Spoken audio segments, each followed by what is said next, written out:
In today's W analysis, why faith and finances go hand in hand. Let's say you pull up to work one day and you see your boss's car getting repoed. What would you do? Conventional wisdom would tell you to abandon ship because if the man can't make his own car note, then how can he make payroll?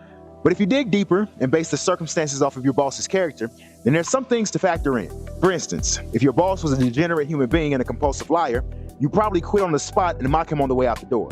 But if he was a man of good character and strong principles, you'd be a little bit more inclined to stay because of the belief you have in him and how he's handled problems up to that point. Because for all intents and purposes, we all have setbacks. This was the reality for David Steward, founder and chairman of Worldwide Technology and one of the wealthiest men of our time. In his 2004 self-help book, Doing Business by the Good Book, 52 Lessons on Success Straight from the Bible, David points out the struggles he endured during his childhood and throughout his business life.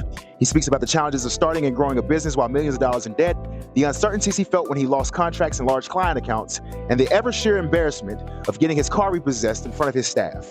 As the title indicates, David channels all of his strategies and business engagements through biblical text. In fact, the name of the book came from the Sunday school class he and his wife Thelma teach each Sunday.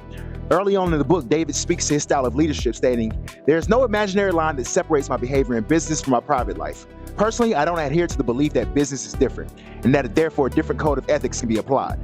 It's rare that a man with such wealth would write a book consisting of chapters titled Good Leadership is Love, or The Art of Listening, or Good Leadership is Serving Others.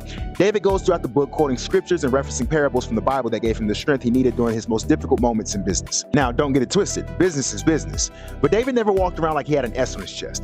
In fact, in one of his chapters, The Personal Touch, he mildly chastises the CEO who walks around with his entourage of executives and never truly being personable to his hourly employees. People at the top of large organizations set the stage for the way people further down conduct themselves. A CEO's courteous, warm personality permeates an organization. Likewise, so will a mean-spirited CEO's personality. For better or for worse, the CEO sets the mood of the company. Throughout the book, there's heavy emphasis on being a servant leader. David's success is accredited to his adherence to God and strong moral character. For whom much has been given, much will be required. And from the one to whom much has been entrusted, much will be demanded. Doing Business by the Good Book is a book that shows an abundance of success and wealth doesn't have to compromise one's character. Like if you enjoyed this segment, share if it can benefit others, subscribe for more book-related content. Till then, stay in the book and stay out the way.